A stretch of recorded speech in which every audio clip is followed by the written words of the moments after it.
Hello. Today we're going to talk about topic 3.3, differentiating inverse functions. We are going to start this lesson by just understanding the relationship between f of x and f prime of x. The better that you can evaluate an inverse function, the better you're going to be able to take the derivative of that inverse function, okay? So, for example 1, I give you a bunch of points. I give you a set of points that are located on the graph of f of x, okay? So part A asks to write the coordinates of any points that you know must be on the inverse function, okay? So one thing I want you to understand as far as the relationship between f of x and f inverse is that you can transpose x and y to get to the inverse function. So if 1 comma 3 is on the original function, then I know 3 comma 1 has to be on the inverse. I know 6 comma 2 has to be on the inverse. Negative 4 comma 3, 2 comma 4, 7 comma 5, 1 comma 6. I know that these points have to be on the inverse because all I did was transpose x and y, and that's the relationship between the original function and the inverse. Okay. Now, using the points for f of x, okay, what is the value of f inverse of 3, right? So I want to know if I were to take the inverse of f of x and substitute in a 3, what do I get, right? So I want you to understand. Now you can see this from the points that we have. When my input is 3, my output would be 1, okay? So this would be my answer. So for part C, what's the F inverse of 6? Well, when my input is 6, my output is 2. Okay? And for D, when my input is 2, my output is 4. That would be the value of F inverse of 2. Now, let's say I didn't want to write all the coordinates out, though. Let's say it didn't give me as much information. I want you to understand one other thing. For part B, I could have gone to the original problem. And my method of thought here is that if I want the F inverse of 3, I'm going to figure out which of these points gives me an output of 3. So I go here. 1 gave me an output of 3. Okay, so I know my answer is 1. For part C, F inverse of 6, which of these points gives me an output of 6? Well, 2 gave me an output of 6. So I know my answer is 2. For part D, which of these values gave me an output of 2? Well, 4. 4 gave me an output of 2. So I know that that has to be the answer to F inverse of 2. All right. So let's say I do the same thing, but from a table of values, right? Let's understand this relationship. So I want G of negative 3, right? So I'm going to try to color code this the best I can. So if I want G of negative 3,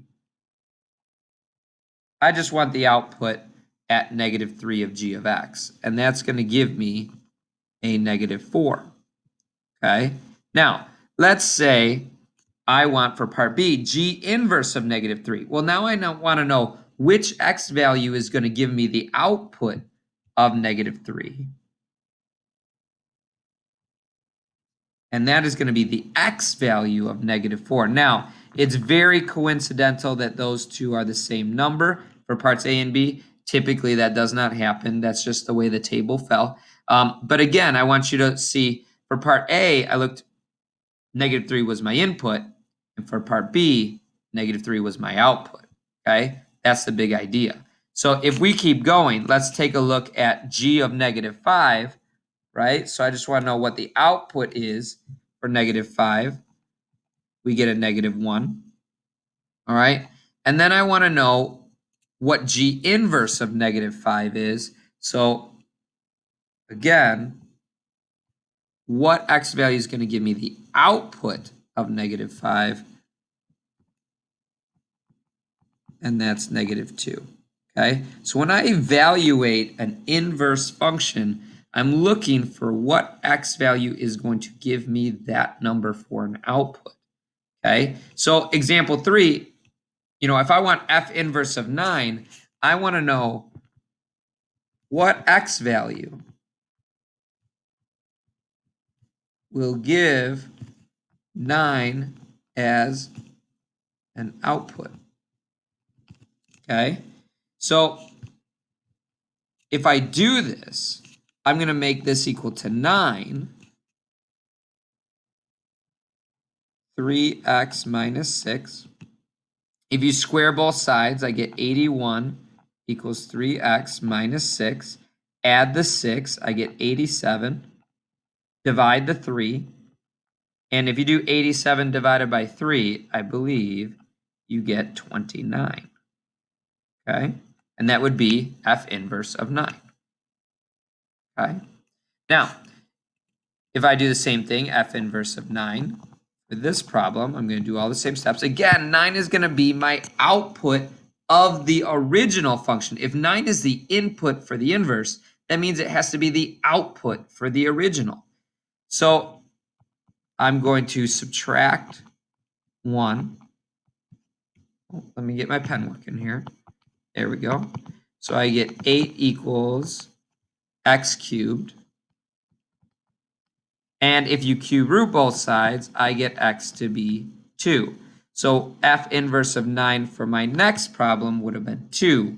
Again, the input for my inverse has to be the output for the original function. All right, so let's take a derivative. All right, let's pair this idea with derivatives here.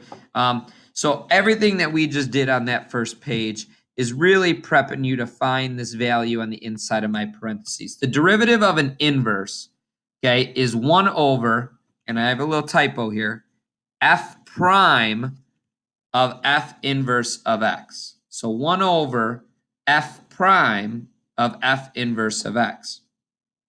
So if I were to use this table, I want to know, okay, so example 4, the table gives the values of the differentiable functions f, g, and f prime at selected values of x. Let g of x equal f inverse. So that's important, right? So this is ultimately saying anywhere where you see a g, I'm just talking about the inverse, all right? So if I want to determine the value of g prime of 1, I really want to know, okay, f inverse of x. I want to take the derivative of that, and I want to evaluate it when x equals 1. Okay, that's the idea. Now, we have this formula above, and we're going to use it a few times to get kind of comfortable with it. But what I'm going to get is I'm going to get a 1 over f prime of f inverse of x. Okay, now I want to evaluate that at 1. So 1 over f prime of f inverse of 1. Okay, so here's what I'm going to do. I'm going to look at my table of values, and I'm going to figure out, okay, here is where my output is 1, and what input gives me that value? 2. So I'm going to say f prime of 2. So then I can look at my table of values, and what is the derivative at 2? That's going to be negative 2. Get my pen working. So my answer has to be a negative 1/2. Okay. So let's do another one. I want to write the equation. All right, I lied. For part B, I want to write the equation of the tangent line of f inverse at x equals 1. So I know 1 comma, actually 2 comma 1 is my point. Okay, so when x on the original function, I should be more clear about that. When x equals 1 is on the original function, which means the point on my tangent line would be 2 comma 1.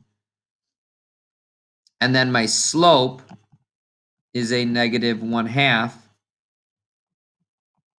And I'm going to get y minus 1 equals a negative 1/2 x minus 2.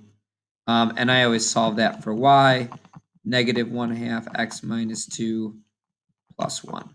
And that would be the equation of my tangent line. Okay, so let's try to do that one more time. So determine the value for g prime of 3. So I want the derivative of, now g is just f inverse at x equals 3. Okay?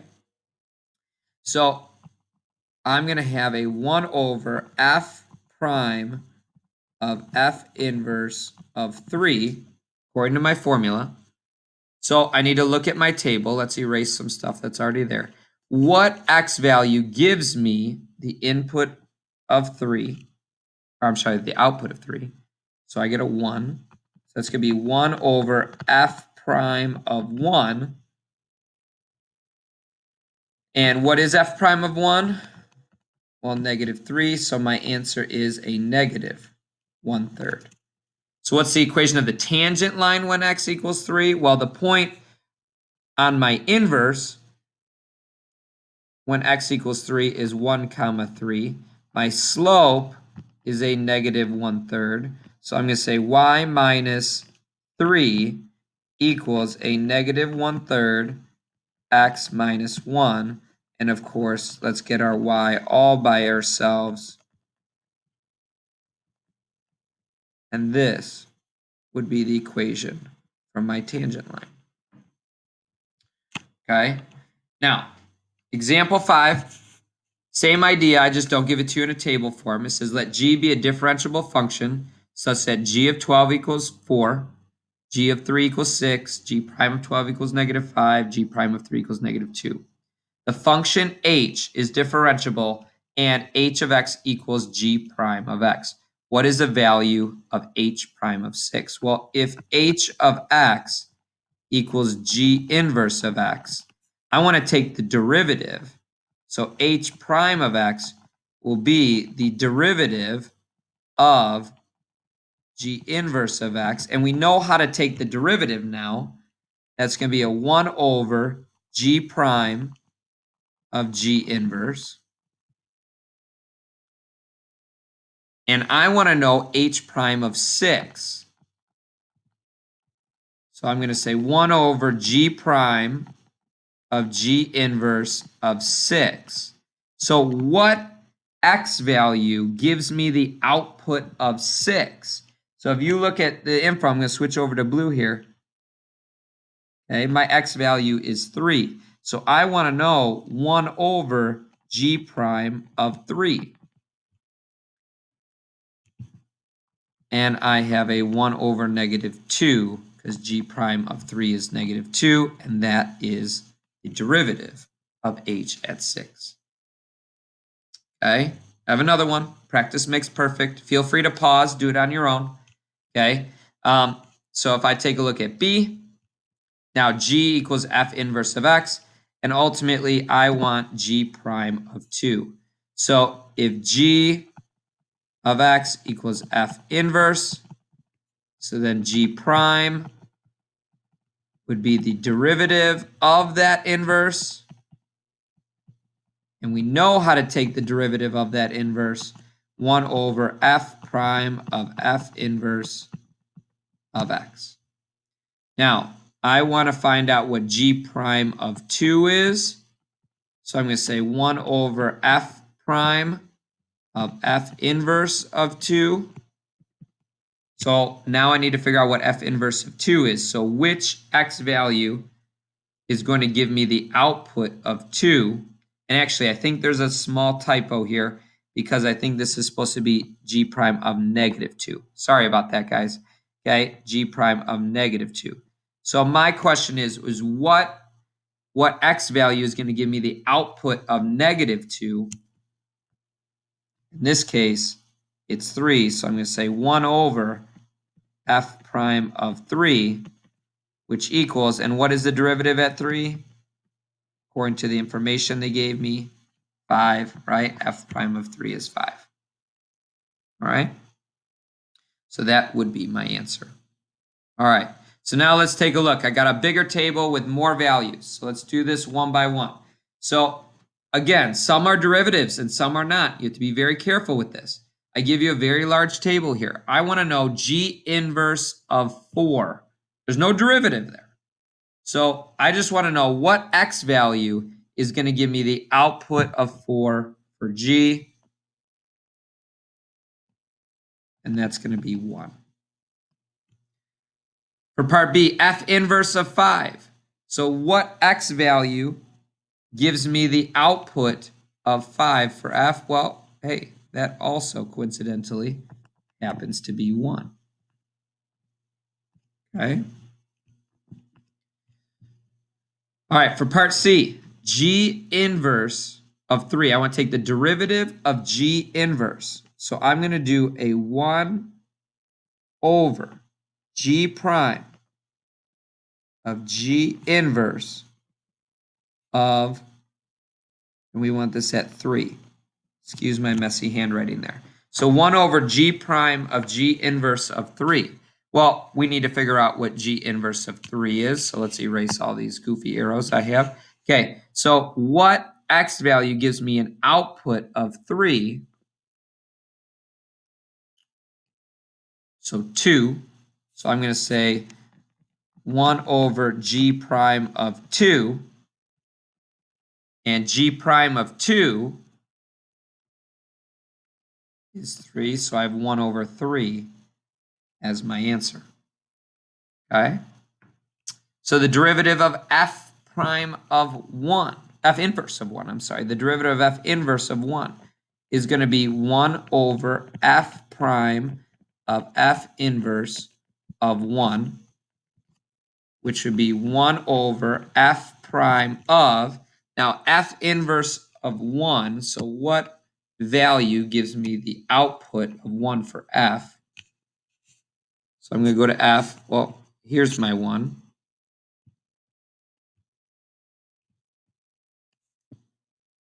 So that's going to be at 2. So what's F prime of 2 is a negative 6. And that would be my answer. Okay. So everything we kind of did here, for the most part, was numeric. All right. But I want to give you some stuff that's a little bit more algebraic. I have 3 questions here, and that would be the end of our notes. So I give you a function g, okay? And I tell you that the relationship between f and g is that they're inverses of one another, okay? So g is the inverse of f of x, okay? So I want f prime of 3/4. So I want you to first understand this question. F is the inverse of g. So this is really saying that I want to take the derivative of g inverse of x, okay? At 3/4 nonetheless, right? So when x equals, I'm not sorry, 3/4, but 3 pi over 4, okay? So if I take the derivative of g inverse, that is going to give me a 1 over g prime of g inverse of 3 pi over 4. Okay. Now, what x value gives me the output of 3 pi over 4? Well, I give that to you. Okay. Kind of, that's why you need that piece of information. So I'm going to say 1 over g prime of, and we know the x value that gives us 3 pi over 4 is pi over 2. So now I just need to know the derivative at pi over 2, but that's where the function comes in play. I'm going to actually take the derivative of this. So derivative of cosine is a negative sine of x, and the derivative of a 3x squared is a 6x. So now if I plug pi over 2 in, that's going to give me a negative sine of pi over 2 plus 6 times pi over 2, which gives me pi over sine of pi over 2 is 1, so a negative 1 plus 3 pi. So this would give me a 1 over negative 1 plus 3 pi as my answer. And that's an ugly answer, but that's my answer. Okay? So again, I took the derivative, I used my formula, and then I started to find out what the inverse value was, and then I found out what the derivative at that inverse value is. Okay? So same idea. Okay, I give you a little less information here, though. So if I want f prime of 4, what this is saying, let me go to blue here, is I want the derivative of g inverse of x when x equals 4. Okay, and to do that, I'm going to do a 1 over g prime of g inverse of x, actually g inverse of 4. So I need to figure out, let me write that a little bit neater here. I want you to be able to read it. Okay, I need to figure out what x value will give me the output of 4. So, well, let's find that out. We got to do a little bit more work here. I didn't give you that point. So I get 16 equals 8 minus 2x. If I subtract the 8, I get 8 equals a negative 2x. Divide the negative 2, I get x to be a negative 4. So I'm going to have 1 over g prime of negative 4. Now, I want to take the derivative of g, right? So g prime of x, well, this is to the 1/2, so I'm going to get a 1/2 8 minus 2x to now the negative 1/2 times my chain rule, which is a negative 2. So I'm going to write that a little neater. The 1/2 and the negative 2 I can combine together. I can get a negative 1 over the square root of 8 minus 2x. Because it's a negative exponent, that would go to the bottom. And if I want g prime of negative 4, I get a negative 1 over the square root of 8 minus 2 times negative 4, which would be negative 1 over the square root of 16, or negative 1/4. So I get 1 over a negative 1/4, which is a negative 4. That would be my answer. Okay. Last but not least, let's do it again. Practice makes perfect. Again, feel free to rewind, rewatch. Okay. I want the derivative of the inverse, okay, because we said f was the inverse of g, or vice versa. So if I do this, I want to take the derivative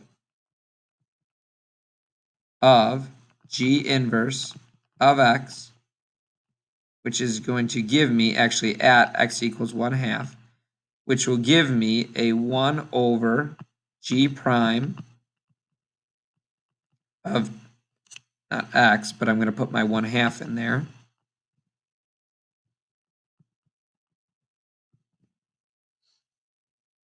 which will equal 1 over g prime of, now we got to figure out what g inverse of 1/2 is. I need to figure out what value is going to give me that.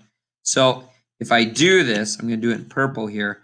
If I were to take, now I know 1/2 is going to have to be the output, right? I'm going to cross multiply, so I get 10 equals x plus 3. If I subtract the 3, I get 7.